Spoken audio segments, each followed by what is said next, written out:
Good morning. This is KELOLAND On The Go with all you need to know in news and weather as you start your Sunday. We also have your boredom busters coming up, but first our top story. Police are investigating a deadly car versus motorcycle crash in southeast Sioux Falls. It happened just before 9 o'clock Saturday night on East 57th Street and South Rateliff Avenue. Police say the motorcyclist was eastbound on 57th, going at a high rate of speed when he crashed into a car entering the intersection. The biker died at the scene. Police are also investigating a hit-and-run crash on the west side of Sioux Falls that sent 2 people to the hospital. It happened just after 11:30 last night at 37th Street and South Jefferson Avenue. Police say 2 vehicles were involved. Officers arrested 1 man in connection with the crash. We don't know the conditions of the 2 people injured.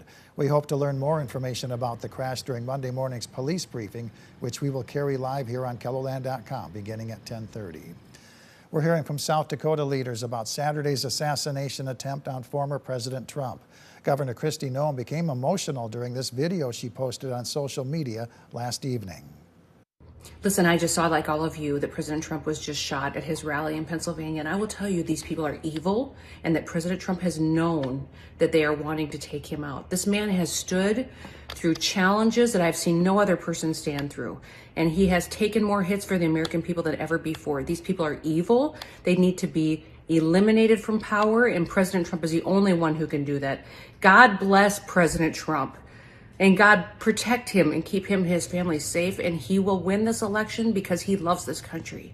And he fights for this country and he fights for our kids. Now, all 3 members of South Dakota's congressional delegation are also sharing their thoughts on social media. U.S. Senator John Thune posted, "I was shocked and angered by today's attempted assassination of President Trump." U.S. Senator Mike Round says he's relieved to hear that the former president is doing well. And U.S. Representative Dusty Johnson posted, "Praying for President Trump." KELOLAND News will be speaking directly with Johnson and Rounds later today. Be sure to watch for those interviews tonight on KELOLAND Weekend News at 5:30 and at 10. A grieving mother is doing what she can to make a difference in the Sioux Falls community after losing her daughter to suicide. Haley Barrick died by suicide on February, and on Saturday, her mother hosted the first annual Haley's Legacy Rally for Suicide Awareness and Prevention.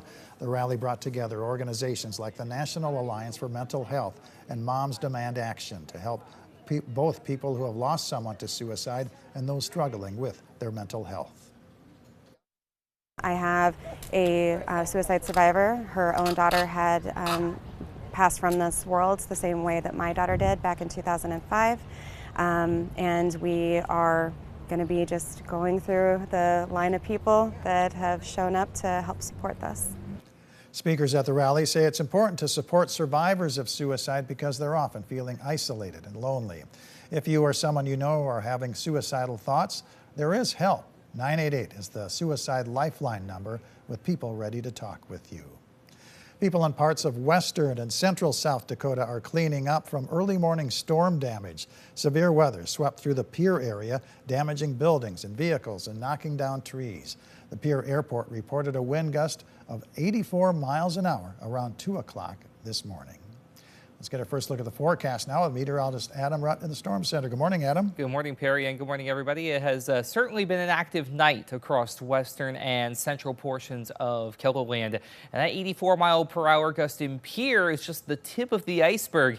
Take a look at some of these other reports. 109 miles per hour. That was at a mesonet station near the Lake Oahe Foster Bay Recreation Area in Stanley County. Hoover to the west-southwest of there, 108 miles per hour for a peak wind gust. Castle Rock, 102. Ottumwa, 93 miles per hour. Mud Butte, 88 miles per hour. Even South Eagle Butte, just south of that 80-mile-per-hour mark. So the cleanup begins today in earnest. And thankfully, we are quiet this morning, considering everything that happened.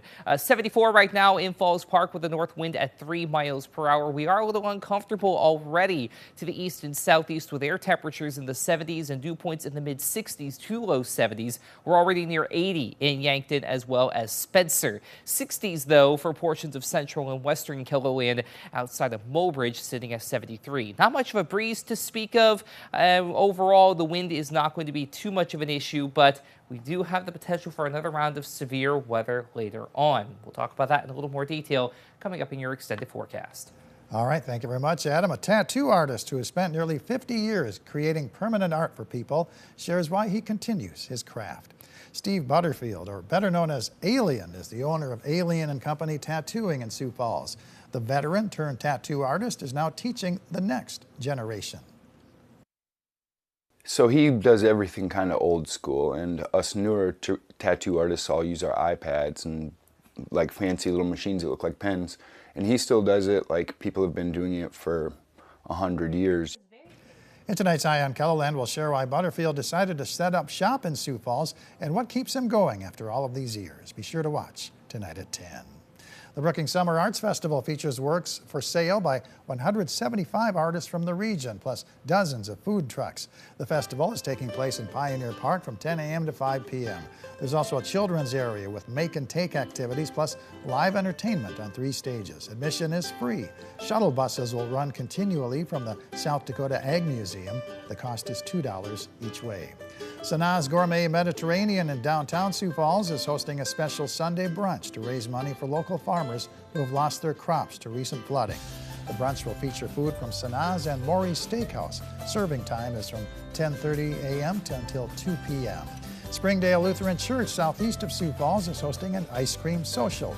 Serving time is 4 to 6 p.m. The cost is a free will offering. The Honeybee Festival features education, fun, food, drinks, and plenty of buzz about honey. It's taking place at the Laurel Ridge Barn Wedding and Events venue on Slip Up Creek Road in Sioux Falls from 10:30 to 5 p.m. Adam? Well, that's what's left of what went through KELOLAND earlier this morning on satellite and radar, all those storms and showers moving into Nebraska. The severe thunderstorm watch that was in place for southeastern KELOLAND has been allowed to expire as of 8 a.m. Central Time, but it's not going to be the last time we have to talk about severe weather, or at least the potential for severe weather therein. We do get a break as we head through the rest of the morning and into a good portion of the afternoon, but there are a couple of things that we need to keep an eye on. For one, later this evening and into the night, we do have another opportunity for severe weather. The latest issuance from the Storm Prediction Center has moved that slight risk up into North Dakota this afternoon and into the first part of your night. A marginal risk in green from Eagle Butte to Mulbridge, Aberdeen, and then all up and down the James River Valley points east. Wind and hail are going to be the main concerns with any storm that's able to get its act together. And of course, there's always that isolated tornado risk as well with any storm that's really able to get fired up. So here we go through Futurecast, and we'll again stay mainly quiet for much of the day, which will be good for the cleanup efforts out to the west. But as we head into the evening and first part of the night, there are a couple of those thunderstorms that are going to try and fire up over toward Mulbridge and Aberdeen, and those could pack a punch. As we go overnight into Monday, we'll have another round of showers and thunderstorms to watch with a marginal risk of a 1 out of 5 for severe weather for a majority of KELOLAND near and south of U.S. Highway 212. Again, wind and hail are going to be the main concerns with any storm that is able to get its act together. We do also have a heat advisory that's in place for the day today. Basically, if you are near and south of I-90, you are in that heat advisory as air temperatures will reach the 90s and heat indices may get into the triple digits. So please plan accordingly if you are going to be out and about. The rest of your day today, again, hot and humid, especially the farther south and west you go. Upper 80s and low 90s to the northeast, well into the 90s elsewhere, with those thunderstorms developing later in the evening and into the night, with overnight low temperatures dropping into the 60s and low 70s. A few of those storms could become strong to severe. The rest of your 7-day forecast is going to be unsettled at least a little bit through Tuesday in Sioux Falls, but you also notice we finally get the fever to break by midweek. Either side of 80 Tuesday through Thursday, and then we try and warm up again as we head into the weekend. Also worth noting, our average high and low for Sioux Falls and Aberdeen is as high as it is going to get this year. As we head toward the end of July, for what it's worth, we do start to slowly see those average high and low temperatures back off. I digress though. Aberdeen's 7-day forecast overall looks dry, But I do have to mention that overnight chance for showers and thunderstorms in northeastern KELOLAND for Sunday night and early Monday morning, and a few of those storms could be strong to severe. For Pierre, a few isolated showers, then a chance for thunderstorms overnight into Monday, Tuesday as well. Near 100 today, low to mid 80s by the midweek outlook, a noticeable difference all the same. And last but not least, in Rapid City, near 100 out that way as well. Some spotty thunderstorms Monday through Wednesday and then Friday as well, but at least it isn't going to be anywhere near as hot, especially as we head toward the midweek outlook. Have a great day, everybody. For more on your local news, weather, and sports, you can always head on over to KELOLAND.com.